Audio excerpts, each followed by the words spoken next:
Hi everyone, Mitchell here. This is the day I've been waiting for a very long time. The NFL schedule is released, and the Green Bay Packers. The schedule is finally here. So here's the preseason for opponents. First, we had the Houston Texans at Lambeau Field, August 8th. Be there, be square at Lambeau Field. Game 2 will be in Baltimore, August 15th.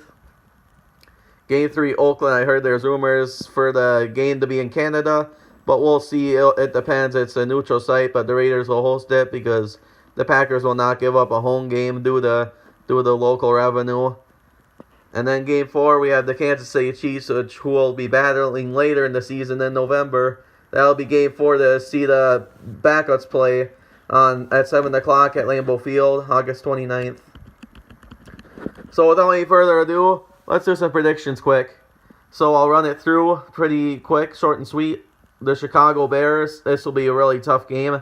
It'll come down to a field goal, but I think Mason Crosby will come clutch. He'll make like a 45-yard field goal to win the game. I would say 33-30 in a high-scoring affair. Mitch Trubisky, Jordan Howard, and the crew are going to be back for the Chicago Bears.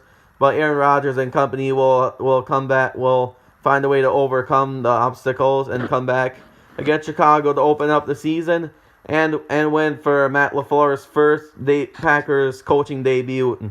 That'd be huge to have that on national TV, to have him win a game, and we can hopefully overcome adversity. Starting with the Bears, 9-15, 9-14 last year. We had a really tough affair with the Vikings, and coming down to Mason Crosby's field goal that could have been good to win the game at shutout, but the Vikings called a timeout, and the rest basically missed that they called the timeout in the middle of the play.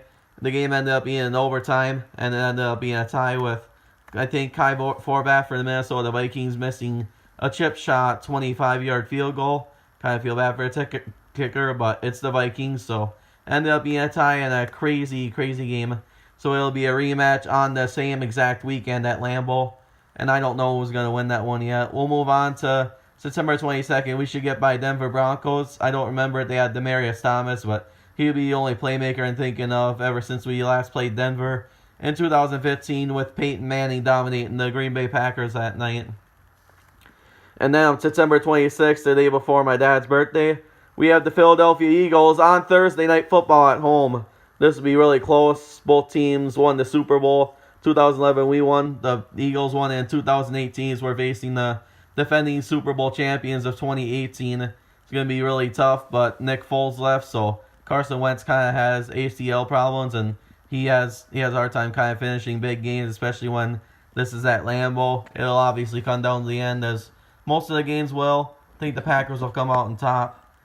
Here's another bold matchup. Two NFC East rivals in a row. Didn't realize that until I did the video for you guys, so thanks for tuning in. We got the Dallas Cowboys. We had the heroic Mason Crosby 51-yard field goal in 2017 to send the Packers to the NFC Championship game before falling to the Atlanta Falcons. That was a heck of a game. And then Aaron Rodgers threw that long pass.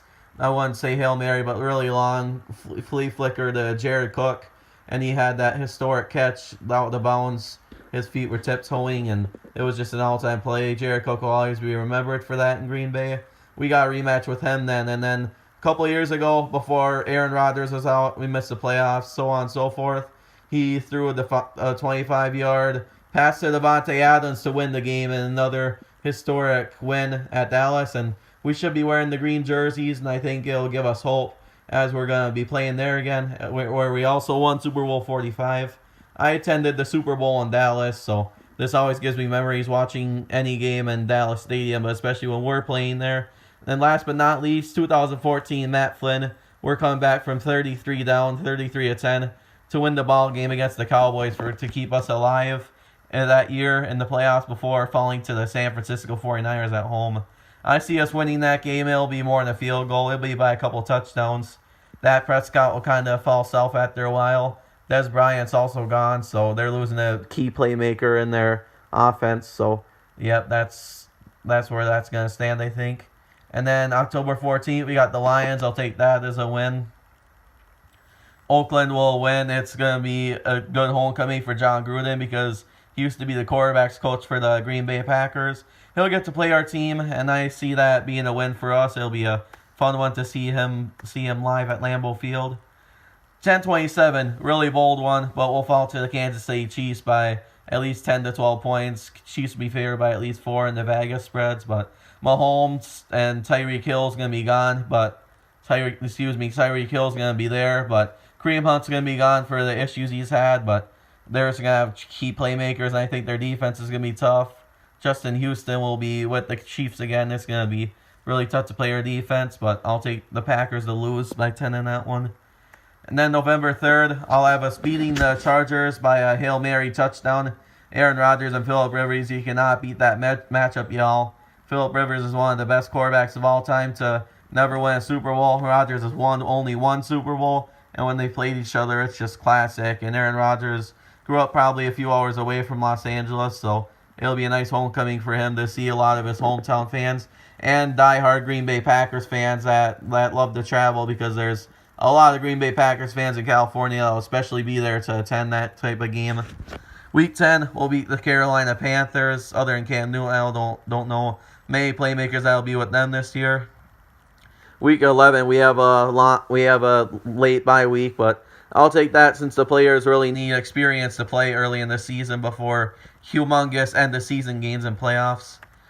We'll beat the San Francisco 49ers. CJ Beathard and company almost beat us at Lambeau Field October 15th last year on the Monday night game, but we ended up propelling up with a win, and we fueled energy for that game, but it was really way too close for Green Bay Packers football. Last year was just such a rough 100 season, and hopefully this is a true 100 season, and we'll pull it all against San Francisco, because we don't have the Colin Kaepernick years anymore, and Jimmy Garoppolo will be back, so this will come down to the end, but I see the Packers getting the dubs in this one.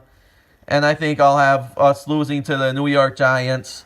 I think Saquon Barkley, Eli Manning, they're big playmakers, especially when the Giants have scared the Green Bay Packers in the past, beating us in the 2008 NFC Championship and 2011 NFC Championship. That's going to be a tough game. I see us falling there. I see us beating the Redskins and Kirk Cousins. I see us also beating Chicago again, Mitch Trubisky and company. We'll have the Lambeau Field for the 100th game between the Packers and Chicago Bears at historic Lambeau Field. It should be really fun. It'll also come down to the end, but I don't think it'll be as close as the first one. So I see us getting dubs also in that one. For an early holiday matchup, we're going to get an early Christmas present with a win and just a huge game at Lambeau Field to cap off the home season with a win. And for December 23rd, I also have us beating the Vikings by a touchdown or two. And I think it's just going to be an overall gridiron matchup. But Packers fans will roll on to it. Donald Oscar lacrosse people, they'll travel really well for this game, along with Minnesota fans that are just not Vikings fans. So it'll be a really fun game. I have a lot of family and friends in Minneapolis that are a mixture of Packers and Vikings fans. So our families trying to accommodate and make a trip for Christmas to be down there for that weekend and the game on Monday night. So I'm the most excited for that one, with it being at that time and hopefully seeing some family for the first time ever for a Christmas. And 12-29, I have us ending the win against the Detroit Lions, but this might be the closest one because it might come down to the division between the Packers and Vikings. Even the Bears and Packers, I think, will be the top two in the NFC, but I have us getting the win against Matthew Stafford and company this week, the Lions, once again, like in the past seasons. So let's go with an overall here. It would be 2-0, 3-0, 4-0. I would have us going 5-0 up to the Dallas game and 6-0. I wouldn't have us losing till Kansas City, be 7-1, 8-1, 9-1, 10-1, 10-2, 10, 11-3, 11-2, 12-2, and 13-2. I have us going 15-2. I have us going 14-2, folks.